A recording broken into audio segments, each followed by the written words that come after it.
What's up, guys? It's TC and MarkyB here with another one of my famous or not so famous class set videos.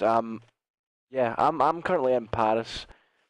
This is actually literally about 5 hours before I'm going to be at the airport, waiting to get onto my flight to go towards Paris to go compete at FCO this weekend. I've already talked about this in my previous videos. You probably seen my video earlier today that had gameplay from my FCO team. But let's forget about that. This isn't even a gameplay. This is more, well, it sort of has gameplay in it, but it's not really gameplay. But this video is all about class setups and what I use on my classes. So I'm going to start off again. This is called Hardpoint to Zero. Obviously, myself, I'm an anchor player.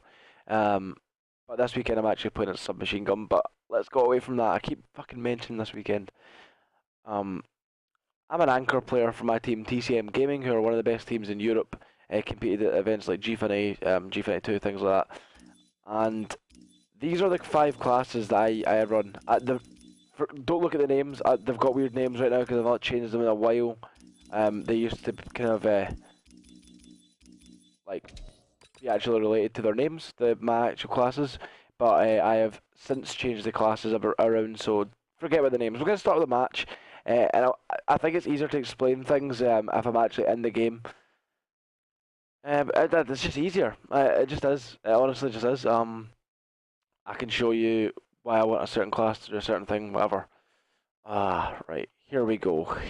Let's show the world what's crack-a-lacking. So, off the start of a hardpoint, I like to use extreme conditioning. The reason for, I don't actually use it on the other side, because you can still get the statue before the guy comes round the right hand side of the map. So you don't actually, I don't feel you need it on the other side, but off the ripper on this one, I like to use this. This is my starting class: lightweight, extreme con, dexterity, nading a trophy system. The reason I nade because I usually nade around the statue area, maybe the red cart or boxes.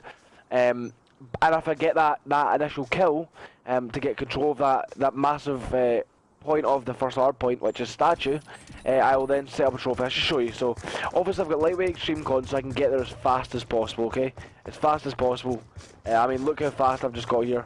Obviously, usually I'd be throwing my nade either, so it would land on, like, loop up in the air, so it would land in that car, blow up, or throw it around statue.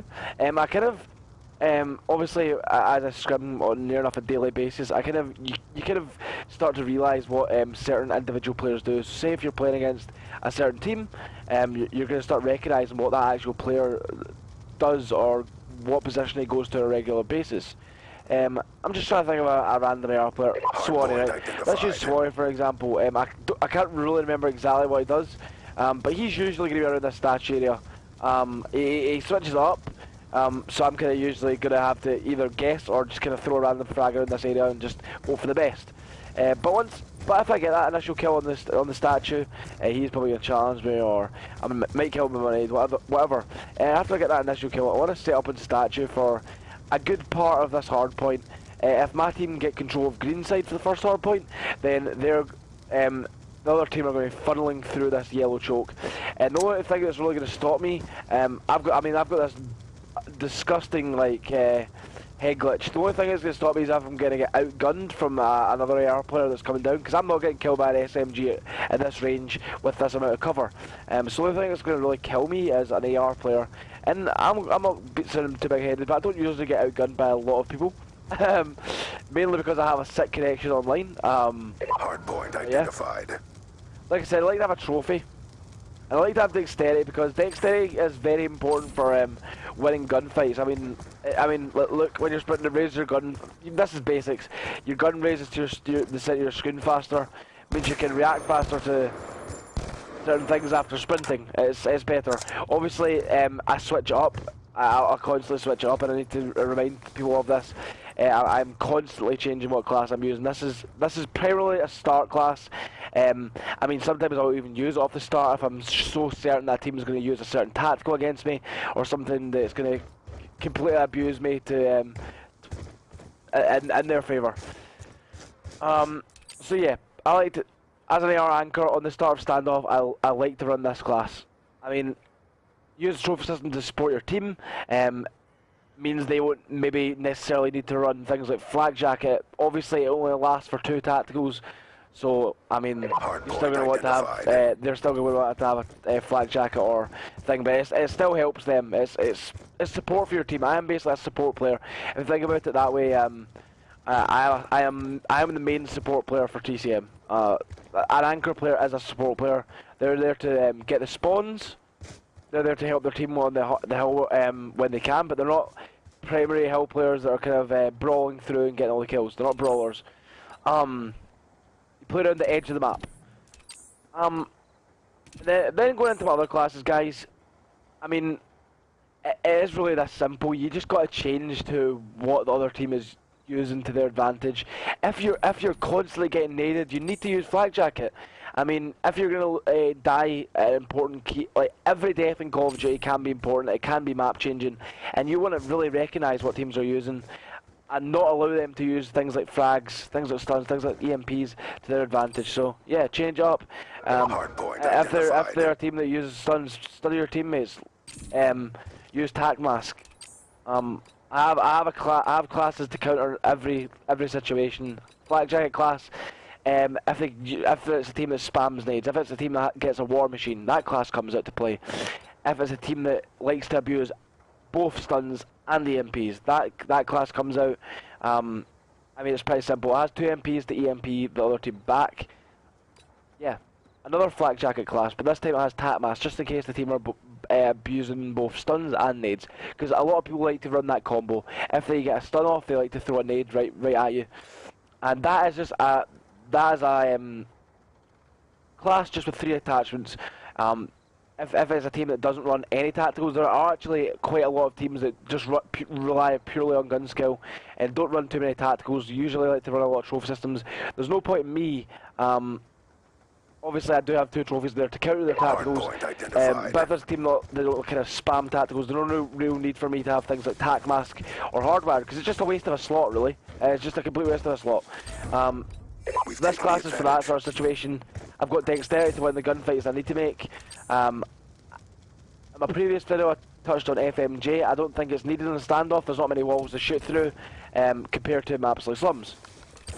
So yeah, I've got just up an M8, red dot stock, lightweight, toughness, dexterity. Lightweight so I can rotate as fast as I can, dexterity so I can win the gunfights, trophy systems so I can support my team, grades if I need to be aggressive or defensive with the grade, you can use grades defensively, and a B23R if it's needed to pull it out at a key moment in the game. For example, maybe you're out of bullets, you need to pull it out. But, I mean, there's loads of scenarios that a B23R can become massive for you. Maybe you need to get in the hill at one point, and obviously an M8 isn't going to be ideal in a hill, so maybe you can sit in here with a B3R and pick up the kills, because it's a better close range weapon than an M8. The pistols on this game, Call of Duty Black Ops 2, have really became near enough primary weapons. They've all been pretty strong. Cap 40, B3R, even the weapons like the TAC 45, they're all incredibly strong. And in Black Ops 2, it's the first Call of Duty that's you've really seen the people actually just run around with the primary weapons rather than run around with the pistols as primary weapons. Near enough, it kind of feels that way sometimes.